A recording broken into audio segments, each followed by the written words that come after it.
how do you think Kemba is going to fit with the Jays here? Because it is going to be interesting when Tatum is back.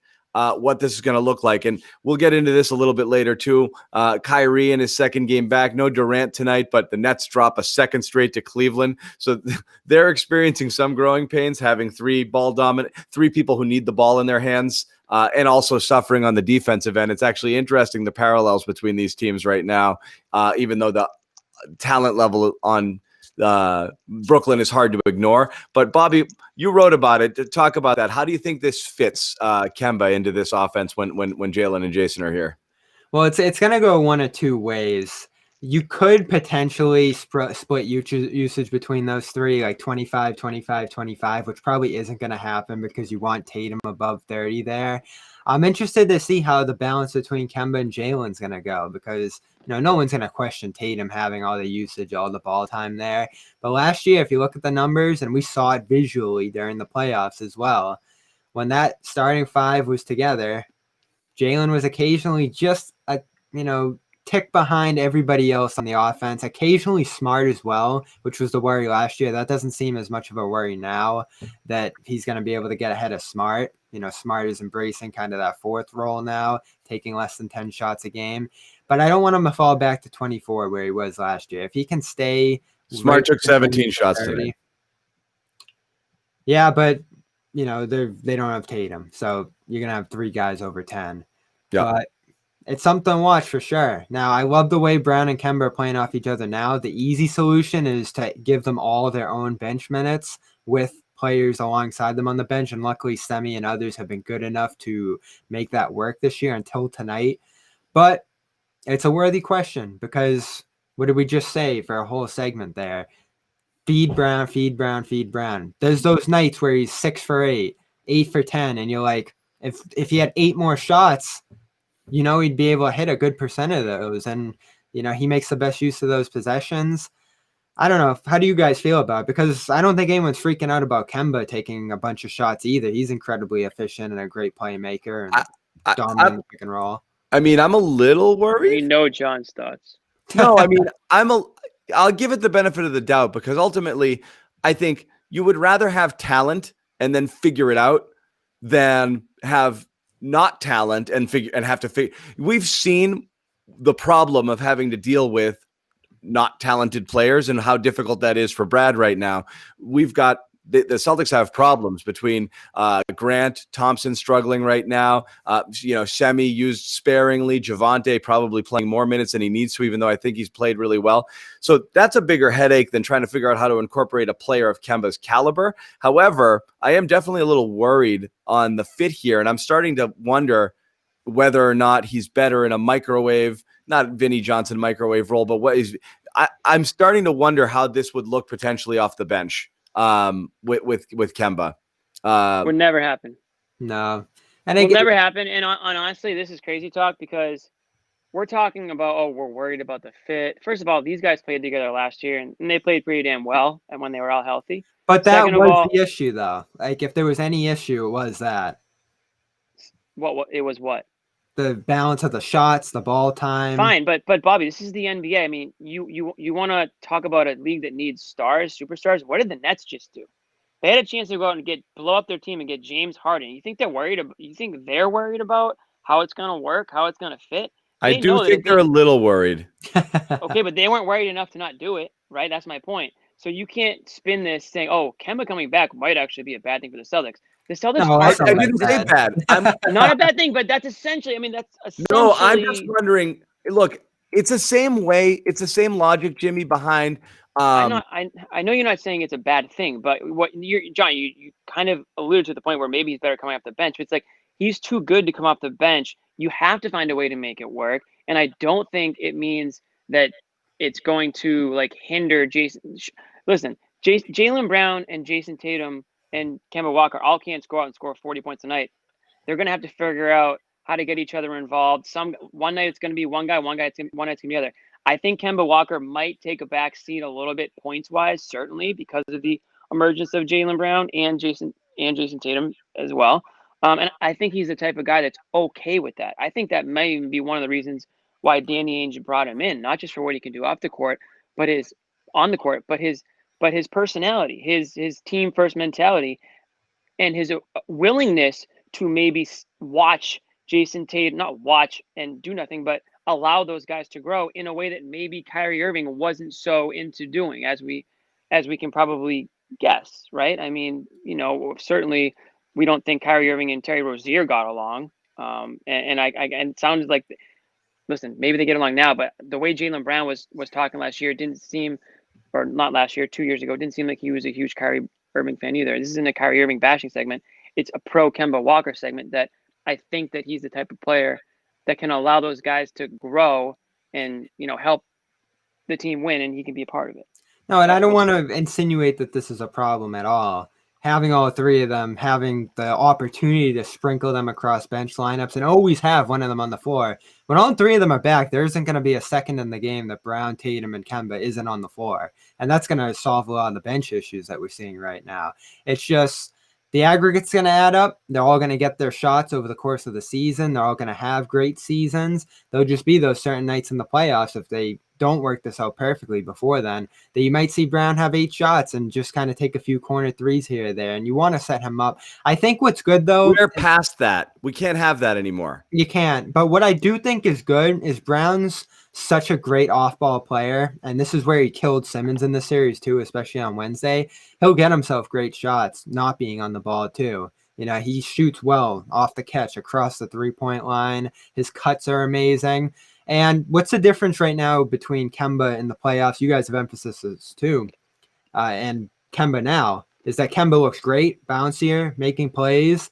If that's the Kemba on the ball and you get Brown's best off the ball, it works because those are their strengths. Like Brown came up being a great off-ball player. Ideally, you'd love to empower him, but if Kemba's rolling, Brown's rolling, Tatum's rolling, it's all going to fall into place. But the question's Kemba, if he's not himself. That's the question we've been asking all year. That's the question. But you know what? I'm getting a lot closer to apology cam by the game because he's looking better and better. There's no his pick and roll is just. Yeah, there's listen, for me right now, it's just how does he look out there? Is he moving the way that we know he can move, that we've seen him move in the past?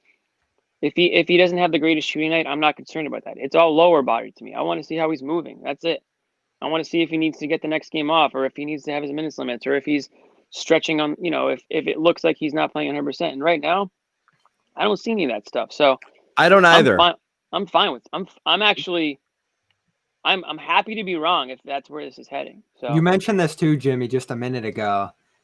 He's going to encourage Brown too, and this is what I love about him. Like, this is the rare attribute of him, is that he comes out after Sunday and says, Brown's just got to keep being super aggressive. I'm going to do my part. I'm going to play hard. I'm going to shoot my open shots, but he's killing it. I don't want him to think that just because I'm back, he can't keep killing it, because he can. That's what I'm here for, to continue to encourage him to be great. I love a quote like that. We get in the cliches all the time and what these quotes mean, but Kemba does seem to embody that, the way he plays and the way he approaches things. No doubt about it. I mean, we made fun of all of the over reporting of Cam Newton and his attitude and his smile with the Patriots this year, but Kemba's kind of darling.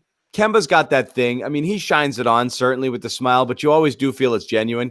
I mean, every single thing we talked about with him last year, it was almost like he was sent to Boston to not be Kyrie Irving. Like, it was every single thing he did, said, the way he took accountability for things after, the way he always gave credit to his teammates. Nobody's going to question that. The attitude is awesome. And he's just a guy people like having around. It's just the basketball fit at this point. As the Jays continue to evolve and the need for them to have the ball in their hands all the time becomes apparent, then you're asking a person who's done one thing his entire career to do something else. But the problem is, when he's of greatest value is when he's got the ball in his hands and just kind of going and being instant offense on his own. So that's kind of the dilemma, is you can't really ask him to do something else, because then he's not going to be the same player. So no, you're right. But again, it almost goes back to an extent, I guess, kind of what Jaylen Brown is like.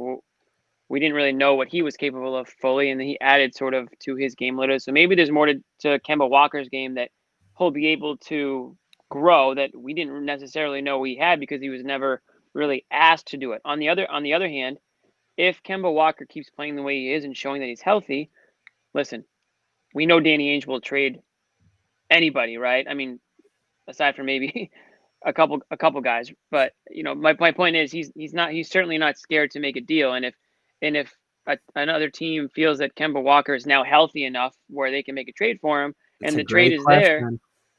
there, I mean, you can't rule that out now. The whole thing was getting Kemba Walker back on the A court. Kemba trade?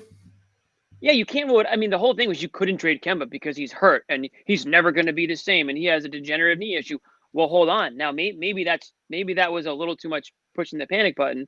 Maybe he is going to be okay, and now maybe he's Kemba Walker again, and maybe like you're saying, John, he just doesn't fit. I'll say this. If you're doing that, it's for the long term and you're sacrificing now, and we would lose our minds, or at least I would, because if I'm not vouching for it. I'm just giving you different, reasons why it's, different, I guess, possibilities with the reemergence of a healthy Kemba Walker. Worst case, he's healthy and playing well, but like, you guys are, or what John's kind of saying is he needs the ball more. He needs to be a scorer, and he can't really, he can't really, show his worth with his current roster. Well, maybe he would want to be traded too. I don't know. If there is another team that would need a Kemba Walker, a primary ball, a scorer, more than they need something else, then yes. I can't off the top of my head think of matches here. I still think he's too much of an injury risk. The fact that he's an older, smaller player, I don't see Kemba really having trade value. So I think that the thing you have to do here is just figure out just the fit on the court. And it might just be they're the best players. You put them out there and you'll figure it out because ultimately that's what you've got. And it maybe takes a little bit of time, but I desperately don't want to see the ball come out of, when Tatum's on the floor, I already don't like how Jaylen can sometimes disappear in games just because of Tatum's presence. And it's not anything Tatum's doing wrong. It's just sometimes what he needs to do to be him. And then when you throw in the occasional Marcus Smart hero ball or Tristan getting the ball in the lane and thinking maybe I should shoot too, and you have 5, 6, 7 trips down the floor where Jaylen's not touching the ball at all. I hate that, So this comes down to how good Kemba is going to be in that role. Because if he's better in that role than Brown is, and he's rolling the way we're seeing it right now, then it's fine because they both fall into place. But he does have to shift to this eventually. He's here till 2023. He's not going to be ahead of Brown for all of those years, and he's going to have to find where he can fit in alongside those two if he is going to be here for the rest of the contract. Again, little bit of recency bias.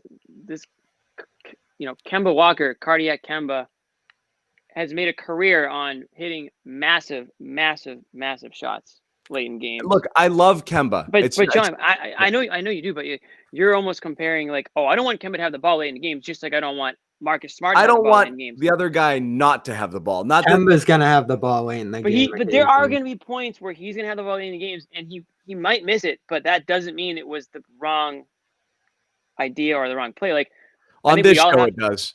We all have to assume that Kemba Walker is going to be on the court late in games, and he's going to get the ball at some point.